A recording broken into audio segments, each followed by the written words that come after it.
E aí pessoal, bem-vindos a mais um vídeo do meu canal de React, outro vídeo longo, sejam maravilhosamente bem-vindos. Estamos aqui com a história de Drakengard 1 hoje, tá certo? Peguei pelo canal do Sandman, ele já tinha feito a história do 3, e agora eu vou fazer cronologicamente a história do 1, porque um vem depois do outro, pelo menos a cronologia do jogo, tá certo? Então eu vou deixar o vídeo original aqui embaixo, passa lá, deixa um like pra fortalecer o canal dele, tá certo? Vai dar uma força enorme pro cara, pra mim também, se vocês puderem fazer isso. Deixa um like aqui nesse vídeo se vocês gostarem da história. Não é uma história leve, já vou adiantando, não é uma história leve. O último ele tinha muito alívio cômico, esse daqui não é assim, tá ligado? Esse aqui, enfim, é um jogo que fez muita parte da minha infância. Mas eu não entendia direito porque, né, criança, não sabia inglês, tem tudo isso daí. Não sei se foi o melhor jogo infantil para se jogar, mas estamos aí sobre isso. E vamos conhecer a história, tá certo? Eu já sei bastante porque eu já assisti muitos outros vídeos e depois eu ainda rejoguei o jogo hoje em dia. Faz muito tempo, mas eu ainda rejoguei o jogo, então não tá tão quente assim na cabeça, tá meio friozinho já, não lembro de algumas coisas, mas do enredo principal eu lembro de tudo. Vamos conferir o vídeo, espero que vocês gostem, se preparem porque o vídeo é longo, pega alguma coisa pra comer aí, ou não sei se esse tipo de jogo disponibiliza esse tipo de coisa, mas vamos lá. PlayStation 2 é com certeza um dos consoles mais emblemáticos da história dos jogos. Muitos gêneros e padrões que a gente vê hoje em dia acabaram nascendo por lá, e após a exploração do 3D lá no PlayStation 1, no Sega Saturn e no Nintendo 64, os jogos começaram a entender o funcionamento ideal para os sistemas de câmeras analógicos e basicamente definiram como os jogos controlariam. Muita coisa evoluiu no PS2. Até hoje, títulos como foi inovador. 4, Devil May Cry, até hoje são algumas das referências principais para a gente entender esse fenômeno histórico. Mas o PlayStation 2 com certeza não se resumiu a isso. Foi no PlayStation 2 que a polêmica dos jogos violentos, que já era comum desde o Mortal Kombat lá na época do Super Nintendo, acabou esquentando muito mais com a chegada de clássicos como o próprio GTA, que foi presença marcante nas televisões brasileiras por muitos anos, junto com o Counter-Strike e até a onda inicial ali dos MMO nos computadores, onde a gente teve muita força o Ragnarok Online, por exemplo. Mais um dos motivos que a mídia e partes mais conservadoras da sociedade da época bateram de frente com esses jogos era porque aos poucos a imagem mental que tínhamos de videogame estava mudando. Ao contrário dessa ideia de jogo como brinquedo, começávamos a ter jogos mais adultos, jogos com mais violência, aqui e ali outros jogos com algum tipo de mensagem. Um momento histórico disso é quando o advogado Jack Thompson, ao argumentar contra a violência nos jogos, usou de exemplo uma cena que implicava abuso sexual no clássico cult Killer 7, que ironicamente era um jogo cheio de mensagens e discussões políticas acima de um show de sangue e horror. É isso que definia a época, um conflito entre a ideia do jogo ser arte e poder retratar tanto quanto os cinemas, em contraste com a visão ultrapassada que jogos eram para crianças ou meras distrações. Um dos jogos mais corajosos e brutais, mesmo que não muito famoso com certeza, era o antecessor da franquia Nier, que talvez você conheça aí pelo Nier Automata e Nier Replicante, que ficaram mais famosos na mídia aí recentemente. Mas esse jogo se passava nesse multiverso da franquia, e o jogo que a gente vai contar a história hoje é o Drakengard, e mais um por dentro da história.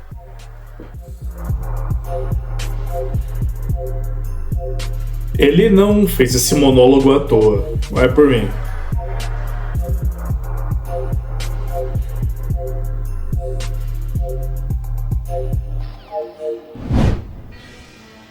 Drakengard se passa em um mundo onde há 4 selos protegendo o mundo de cair no caos. E a parte do mistério do jogo é justamente isso. O que acontece se todos esses selos forem quebrados?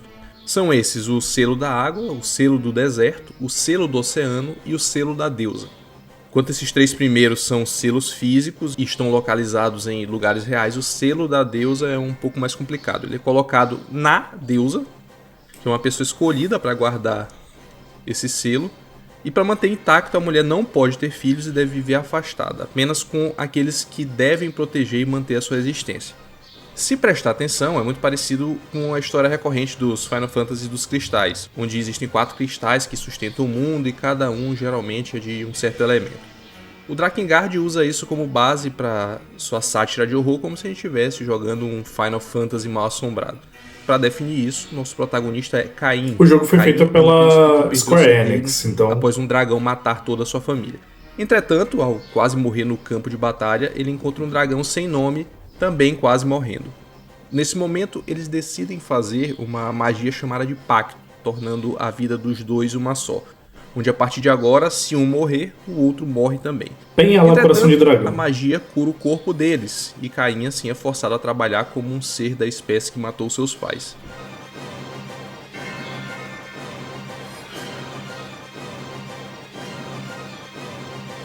Ao ir até um castelo procurando por sua irmã para garantir a sua segurança e encontrando o prometido dela, um homem chamado Inuart, eles percebem algo. O Caim ficou mudo, pois essa magia de pacto sempre tem algum preço. Para se comunicar a partir de agora, o Caim usará o fato de que quando uma magia de pacto é estabelecida, seu parceiro consegue ler os seus pensamentos. E sim, no mundo de Drakengard, dragões falam e isso fica para o dragão comunicar o que ele sente daqui em diante. Entretanto, a sua irmã, Furiai, está bem, mas eles devem tomar cuidado. Furiai carrega o selo da deusa e isso torna ela alguém que deve ser protegido, pois se alguém quiser quebrar o selo, basta matar ela. E sim, sempre tem alguém querendo quebrar o selo e o Caim está no campo de batalha porque grande parte das nações se juntou a uma aliança chamada de Império. Eles acreditam que se os 4 selos forem quebrados, algo bom vai acontecer. Isso porque uma religião nova cresceu nesse império, que é o tal do culto dos Watchers. O objetivo deles é trazer os Watchers, ou em português, os vigilantes, para essa terra, assim trazendo seus deuses de volta para a terra. A líder dessa facção, por mais estranho que soe, é uma criança chamada de Maná. Mas ela é um pouco, vocês vão dizer que ela é um pouco estranha, porque ela parece um pouco aquelas crianças de filme de terror. Então, se opondo a eles, nós temos a União, que é uma aliança de países que deseja proteger os selos. Entretanto, a União está perdendo feio na guerra e esse, infelizmente, é o lado dos nossos protagonistas. A partir daí, o jogo se resume em uma viagem desesperada feita por Caim para proteger sua irmã e os outros selos.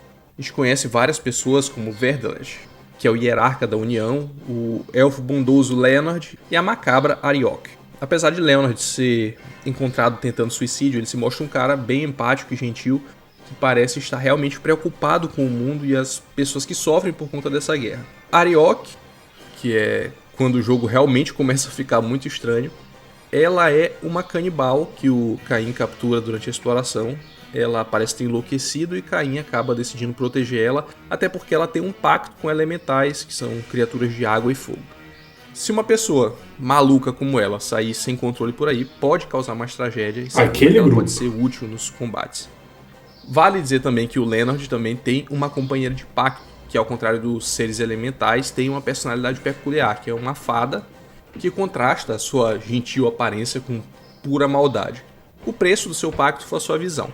Uma coisa que vai ficando evidente quanto mais a história progride é que não tem como parar o Império. O Caim fracassa em todos os selos físicos, apenas mantendo a sua irmã. E no meio da proteção do selo do deserto, até o Inuart acaba sendo capturado e durante essa captura algo estranho acontece. Desde que Furiai, a irmã de Caim, virou deusa, ela renegou o Inuart como prometida dele. O Inuart se sente raiva, tristeza, mas especialmente ciúmes. A Furiai protegia o seu irmão e não ele. A Furiai falava de seu irmão e não dele.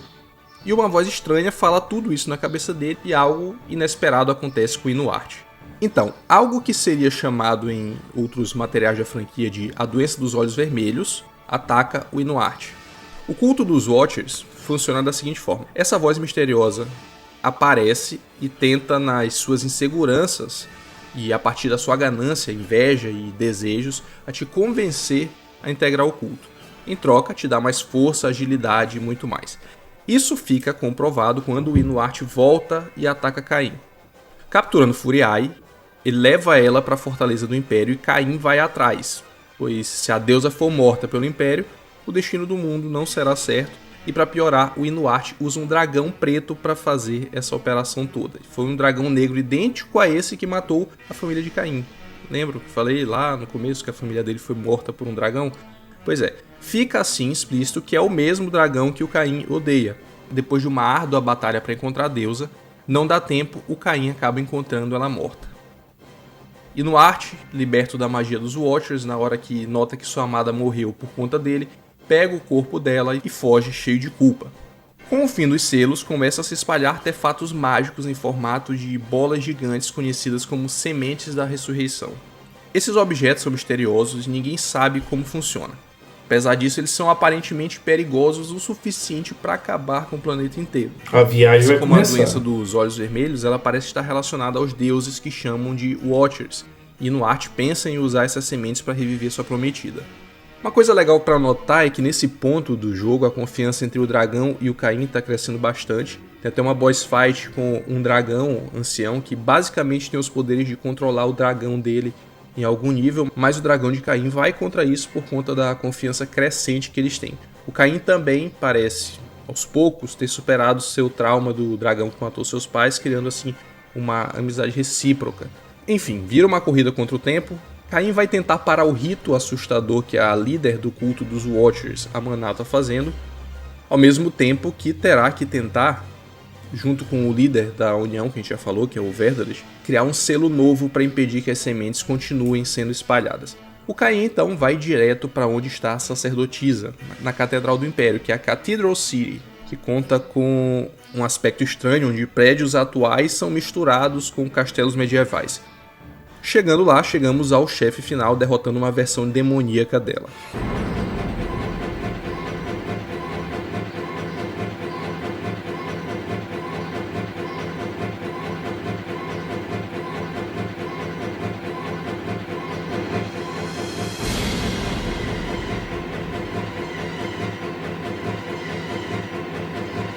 Após isso, Caim até pensa em matar a criança, mas Verdalis interrompe e eles decidem poupar a vida dela, apesar das atrocidades que ela causou. Por fim, fica um problema: como é que eles vão criar um novo selo? E é aí que a solução se apresenta. O dragão de Caim, na verdade, é uma fêmea e se oferece para virar uma deusa. O problema é que o peso de ser uma deusa é bem pesado e, se transformando no último selo, o Caim e o dragão não poderão ter uma vida próxima novamente. E assim acaba o primeiro final de Drakengard, com o mundo salvo, o Império derrotado, mas o dragão e Caim praticamente terão que se separar. Antes de completar esse rito, o dragão diz seu nome para Caim, que é Angelus. Angelus. My name is Angelus.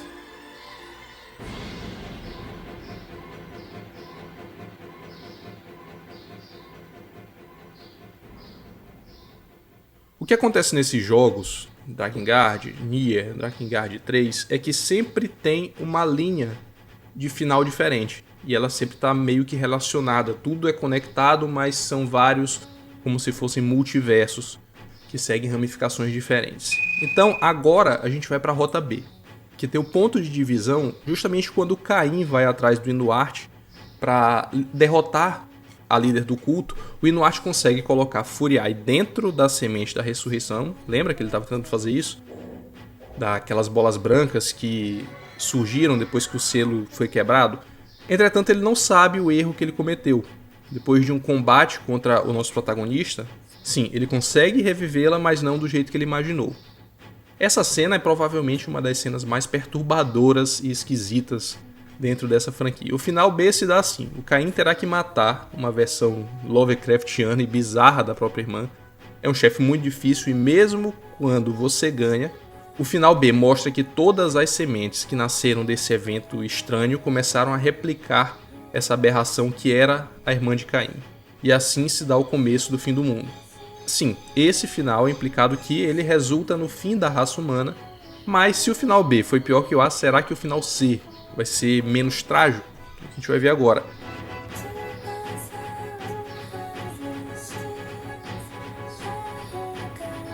Para pegar o final C, o Caim precisa derrotar o Inuart nessa luta que ele teve antes do final B. E para isso acontecer na história, tem uns requisitos específicos de gameplay. Entretanto, o que importa aqui é que o Caim impede o Inuart chegar na semente e causar o final B. O problema é que atrasar com o Inuart faz a garota chegar no altar e ficar mais tempo lá, o que ativa algo nos dragões. Do nada a gente vê uma cena perturbadora que implica que Maná foi devorada por um dragão. E aí, Angelus, o dragão, explica o que está acontecendo ali. Os dragões foram feitos pelos deuses para exterminar a humanidade. Com a quebra dos selos, do nada, algo ativou nos dragões e talvez pelo rito da menina, eles começaram o extermínio da humanidade. Assim, até agora, a nossa magia de pacto é desfeita e o Caim pode falar novamente. Por que ela é desfeita? Porque agora o nosso chefe final é o nosso próprio dragão, que agora não consegue segurar a necessidade natural de matar humanos. E assim o Caim vence a luta. O problema é que os dragões começaram a destruir tudo e sem esperança de vencer contra uma horda de dragões, o Caim vai pra fora lutar até morrer, enquanto o fim do mundo acontece mais uma vez. Dos sinais que foram citados até aqui, o A até agora parece ser a ramificação menos pior. Ainda restam 2 finais e agora a rota D é que é relativamente famosa por aí, muito por conta do absurdo que ela é. Para pegar esse final, você precisa fazer os capítulos secretos de cada personagem do seu grupo. Primeiro, iremos até o Leonard, onde o Caim massacra crianças soldados do Império. Essa cena age como um bom lembrete para nós que Caim, acima de tudo, é um homem que busca vingança, um homem que usa do campo de batalha como um meio de escapismo para lidar com o trauma da morte da sua família. Nessa missão, Caim, ele busca vingança, claro, mas ele só age, ele nem pensa. É um psicopata. E pior ainda, a gente descobriu algo horroroso sobre o Leonard. Leonard fica bem defensivo quando o Caim mata crianças, mas é revelado que é porque ele gosta delas. Gosta até demais. O Leonard foi encontrado tentando suicídio porque ele não conseguiu salvar os seus familiares, porque antes da invasão ele tinha ido até a floresta para se matar pensando nos seus parentes mais novos. Não conseguindo proteger a sua família e tendo nojo da sua própria atração sexual doentia, o Leonard tenta ser bondoso por isso. Ele vê a sua viagem com Caim como um jeito de se redimir pela sua negligência e por seus desejos doentios. Logo em seguida nós temos da Arioque. Se já era ruim que ela era uma psicopata, vai piorar, porque eles encontram ela devorando crianças. Os elementais explicam inclusive que ela faz isso porque ela sofreu diversas torturas e abusos dos imperiais quando ela foi capturada, levando ela à loucura. Além disso, seu pacto com elementais que salvou ela da sua captura tomou algo dela que ela julgava muito importante, que era o seu útero, impedindo ela de engravidar. Por isso, ela preenche sua barriga com carne humana, simulando uma espécie de gravidez, suprindo assim a sua cicatriz emocional. Assim, os capítulos extras são feitos, exceto o capítulo extra que conhecemos um personagem que aparece até na abertura do jogo, mas não apareceu no jogo até agora. O grupo de heróis. Cere é uma criança e, diferente de todo mundo que a gente encontrou nesse mundo, ela não tem nenhuma esquisitice. Simplesmente está buscando sua irmã e sua missão extra é até engraçada, trazendo ali um alívio cômico, que é bem-vindo a esse jogo tão desconfortável em alguns momentos. E a série faz um pacto com o Golem e, em troca, acabou perdendo seu tempo, ou seja, ela nunca envelhece e é amaldiçoada a sempre ser uma criança. Então, nesse final D, a gente vai atrás da líder do Império, que é a Maná, lá na Fortaleza do Império, bem antes de começar o fim do mundo. Dessa vez a gente tem que chegar bem cedo à Fortaleza, achando a irmã de Caim antes dela morrer. A gente descobre que Furiae não foi morta, na verdade ela se matou. Ela se matou por quê? Porque ela se sentia culpada. E a gente nota isso depois do discurso de Maná ironizando o tal amor proibido. Se a versão em inglês pode deixar meio confuso, porque pode ter uma ambiguidade, pode ficar nas entrelinhas, a versão japonesa é muito clara. A Furiae sentia amor pelo próprio irmão, e a paranoia de Inuarte não era simplesmente ciúmes. Então, quando o Caim nota o que a Maná falou e demonstra nojo pelo sentimento de sua irmã, isso gera nela o desejo de cometer suicídio, e é isso que ela faz. Nisso, o Caim entra em fúria e vai atrás de Maná. Viram a perseguição até acabar com algumas revelações. Maná é a irmã de Cere, e ela só foi parar aí porque sua mãe odiava ela. Ela foi abandonada e deixada para morrer, e Cere ouviu uma voz estranha, assustadora, mas reconfortante, que supriu a sua necessidade de amor materno. Eram as vozes dos Watchers. Enquanto isso, Cere buscava ela, com remorso de não ter conseguido proteger ela das insanidades de sua própria mãe. E curiosamente, isso era até um costume relativamente comum na Idade Medieval, que foi de onde até saiu a história de João e Maria, jovens abandonados na floresta por conta das condições e convenções sociais da época. E após essa revelação, o Golem de Cere acidentalmente mata Maná. A morte de Maná atrai a ira dos Watchers e, com todos os selos quebrados e a deusa morta, os Watchers descem, e talvez a cena mais estranha da geração inteira do PlayStation 2 acontece aqui. Sim, bebês gigantes e um humano gigante. Esses seres com asas estranhas de anjo, parecido com estátuas, começaram o extermínio do planeta. Entretanto, a esse ponto é difícil simpatizar com o grupo de Caim, ou até com ele mesmo, já que ele é um psicopata, um assassino de crianças totalmente lunático. Arioque morre de modo irônico, devorada por bebês gigantes, morrendo feliz, mas em loucura, sendo canibalizada por aquilo que ela amava devorar. E aí temos a cena desconfortável em que Cere abraça Leonard por ter medo de bebês, e ele faz essa cara que parece esconder desejos sexuais, mas decide ignorar eles e se sacrificar para salvar Cere e Caim.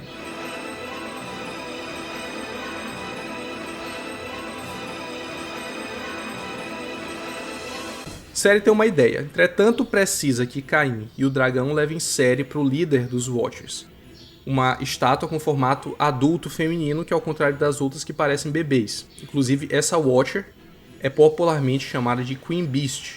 O Caim então leva a Cere para lá e morrem os dois em seguida, mas pelo menos a Cere vai aplicar a sua ideia. Lembra que eu falei que ela não envelhece por causa do pacto que congelou o tempo do corpo dela? E a sua ideia era usar o tempo paralisado nele e do seu pacto para expandir a área do seu tempo paralisado. Ela basicamente cria uma zona imensa onde o tempo está todo parado e essa zona se expande e todos que são pegos por ela acabam ficando parados no tempo, congelados. E a sua magia acaba basicamente matando todo o continente de Drakengard, mas salvando o mundo. Suas últimas palavras antes de morrer eram pedindo perdão por sua irmã por tudo que ocorreu na sua família.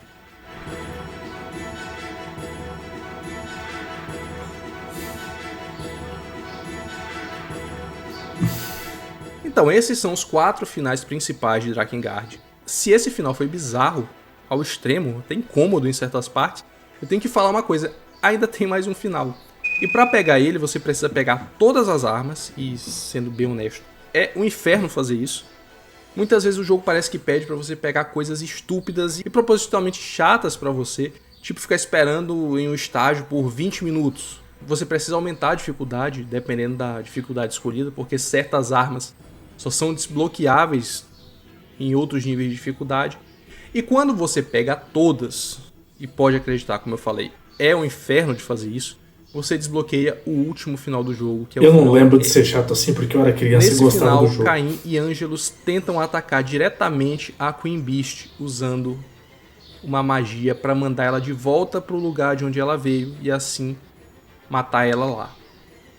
Entretanto, tem um problema. O Caim e o Angelus são arrastados para o mundo atual. Ou seja, esse bicho veio do nosso mundo. E aí eles caem em Tóquio, a gente começa a luta final em uma espécie de jogo rítmico. Essa luta é conhecida por ser uma das mais difíceis da história dos jogos, e apesar de parecer simples, como se fosse só reagir aos anéis, muita gente usa truques ou estratégias específicas para passar. É complicado isso. A maioria das pessoas leva uma semana ou mais para vencer esse chefe, e a jogabilidade não tem nada a ver com o resto do jogo. Depois dessa luta dificílima, a gente consegue derrotar a Queen Beast, e a gente recebe o final verdadeiro. Enquanto o Caim e o Angelus comemoram no ar o fato de derrotarem a Queen Beast, jatos humanos explodem os dois, utilizando de mísseis, fazendo os nossos 2 protagonistas morrerem. O jogo acaba com Angelus empalado na famosa torre de Tóquio por conta da queda, e a gente conclui que não tem, de fato, um final bom. No ar, pelo menos, a maioria dos personagens sai vivo, e a única tragédia é o fato que Caim e Angelus não vão se encontrar. De resto, é só desgraça, não tem um final que se salve. Mesmo assim, Drakengard é um jogo bizarro, afinal, nenhum dos personagens são bons. E na real, às vezes, se você parar pra pensar, nossos personagens são tão ruins ou talvez até piores que os antagonistas. Isso é porque o Yoko Taro projetou o jogo para pensar na natureza dos jogos Musou, onde você mata centenas de pessoas em uma simples missão. Matar centenas de pessoas está longe de ser algo natural, é repugnante. Um protagonista para um jogo assim tem que ser alguém doente, e todos que participariam disso tem que ter algum desvio de caráter. Não é só isso. Você notou que quanto mais a gente joga, mais a história piora? Quanto mais finais a gente pega, mais as coisas vão desandando? Quanto mais a gente joga, mais a gente mata. E quanto mais a gente mata, mais os finais vão ficando bizarros, estranhos e trágicos. Então, a maior revelação de Drakengard é que para um mundo tão horroroso existir, os deuses ou os Watchers, os vigilantes que criaram esse mundo, também são horríveis. Por isso que esses seres são horríveis. No fim do dia são estátuas humanas, são representações dos humanos. Nós temos os desejos por jogos assim, por séries assim, e quando você pensa nisso, faz sentido no final a terra de origem dos Watchers, que é onde a gente foi teletransportado ali com a Queen Beast, é Tóquio, que é justamente onde o jogo foi feito. E mais ironicamente ainda, mesmo o mundo de fantasia de Drakengard não é nada comparado à capacidade humana de matar. Caim e Ângelo são mortos por um míssil humano, soltado por um avião. E aí você pensa, faz sentido a capital do Império ter prédios atuais, tanto na lore, por talvez alguma anomalia que nem a Queen Beast, quanto em termos de significado. Não é a história tão distante da nossa realidade em essência. Esse paralelo fica claro se você pegar o mapa de Drakengard. Ele é de fato o nosso planeta, só que de ponta cabeça, com a história se passando em uma versão alternativa e mágica da Europa medieval. Drakengard é, no fim das contas, uma história sobre humanos.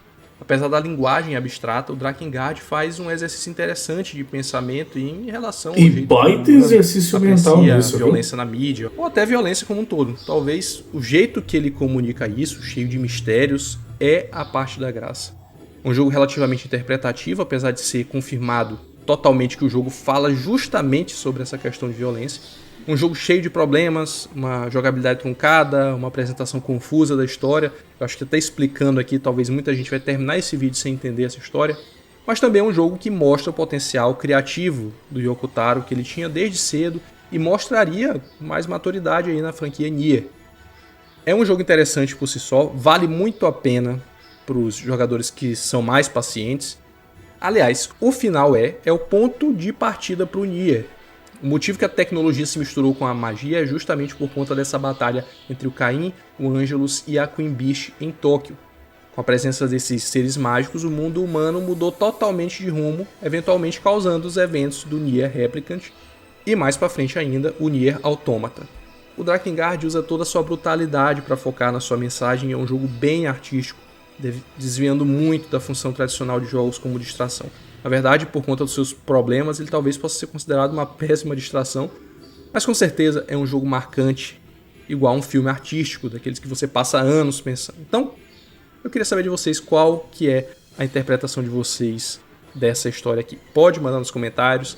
Antes de encerrar, eu queria agradecer muito ao Frost do canal Lixeira do Frost, que foi quem fez o roteiro para esse vídeo. O roteiro ficou excepcional. Ele manja muito mais de Drakengard do que eu.